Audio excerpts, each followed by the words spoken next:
It's easy to think of fishing as peaceful, the sound of waves, the gentle pull of a line, the stillness of nature. But for some, a simple trip to the lake or sea turned into an experience so horrifying that they still can't talk about it without shaking. These stories are not from movies. They come from real people who lived through something impossible to explain and barely made it back alive. The first story takes us to a quiet river in northern Minnesota. It was late autumn, the air cold enough to sting the skin, and the river almost empty except for a man named Aaron who loved fishing alone. He had done this trip every year, and he knew the water like the back of his hand.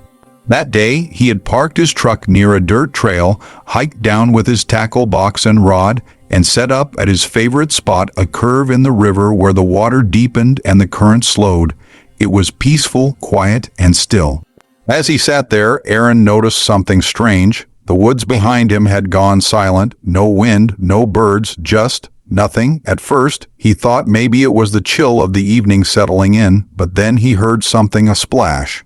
Not the kind of splash a fish makes. It was heavier, like something large had fallen in. He peered out at the water, scanning the surface. The river looked normal, but then he saw bubbles rising slowly in a perfect line toward where he stood. Aaron backed up a little, confused. The bubbles stopped. Then, a few feet from shore, the water began to ripple in a circle, like something spinning beneath it.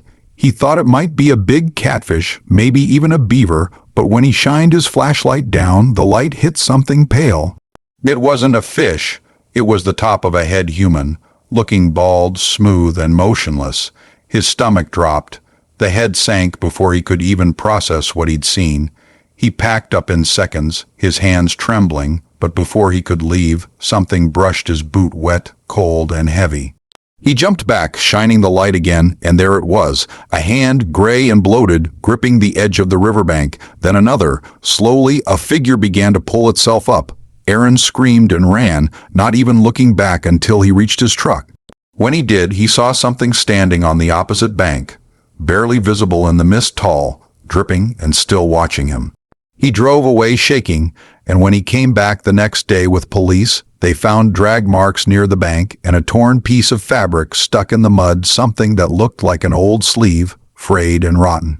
The case was never investigated further, but Aaron swears to this day that the thing in that river wasn't human anymore. The second story happened off the coast of Maine in 1998. Two friends, Mark and Stephen, were experienced fishermen who often took their small boat several miles out to catch cod.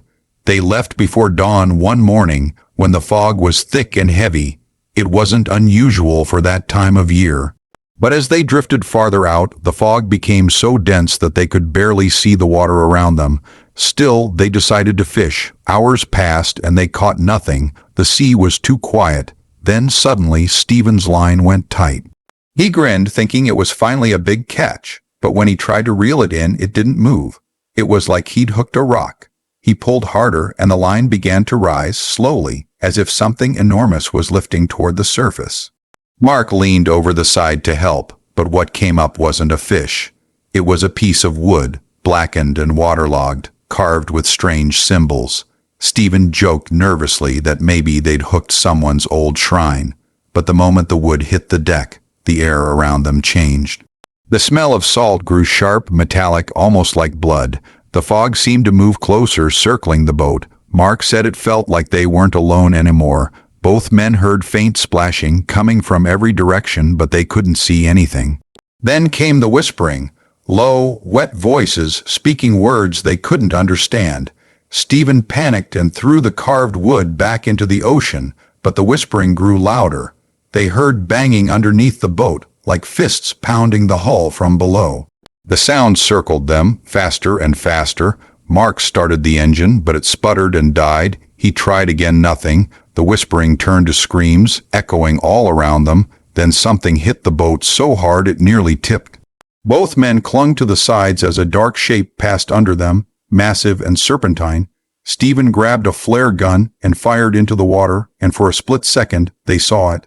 A shape with eyes like glass, hundreds of them, blinking beneath the surface.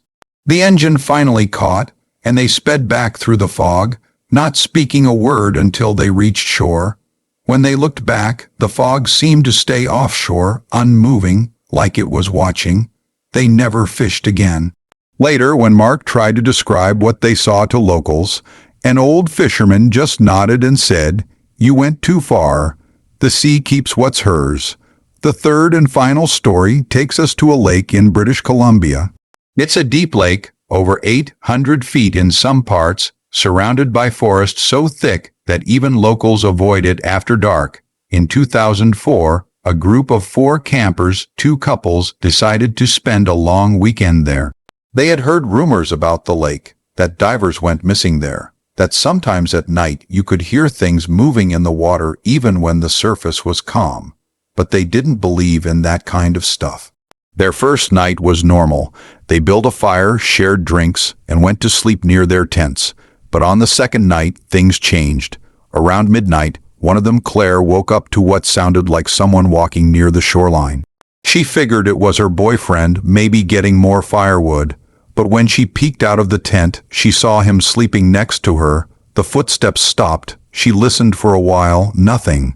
Then, suddenly, she heard something drop into the water, a soft splash, followed by a gurgling sound like someone gasping for air. She woke the others and they all went to check, shining their flashlights toward the lake. At first, they saw only the reflection of the moon. Then something broke the surface, not a person, not an animal, but what looked like a bundle of reeds floating slowly toward them. It bumped against the rocks near shore. When they got closer, they realized it wasn't reeds. It was a mass of hair.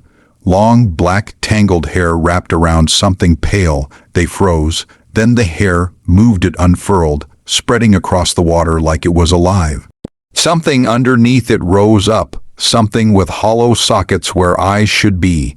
The group screamed and ran back toward the tents, but as they did, they heard something crawling out of the lake, slow, wet, dragging sounds. They didn't sleep that night. At sunrise, they packed everything and left without looking back. But when they drove down the dirt road that led away from the lake, one of them looked out the rear window. In the distance, by the shore, they saw something standing there, tall, thin, with long black hair dripping down its body. It didn't move, didn't follow. It just stood, watching as they disappeared into the trees.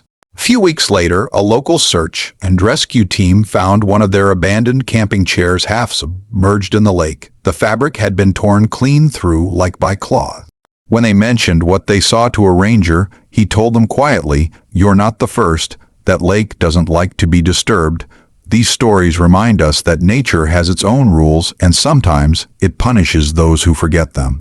Whether it's a cursed river, a haunted sea, or a lake that remembers every face it's seen, there are places in this world that hide more than just fish. So the next time you cast your line into the dark water, remember you might not be the only one waiting for something to bite. If you enjoyed this video, don't forget to like, share, and subscribe for more chilling true horror stories. And if you've ever had a strange experience while fishing or camping near the water, let us know in the comments below. Your story might be darker than you think, because in the world of Dark Whispers horror, every ripple hides a secret, and sometimes it's better not to look too deep.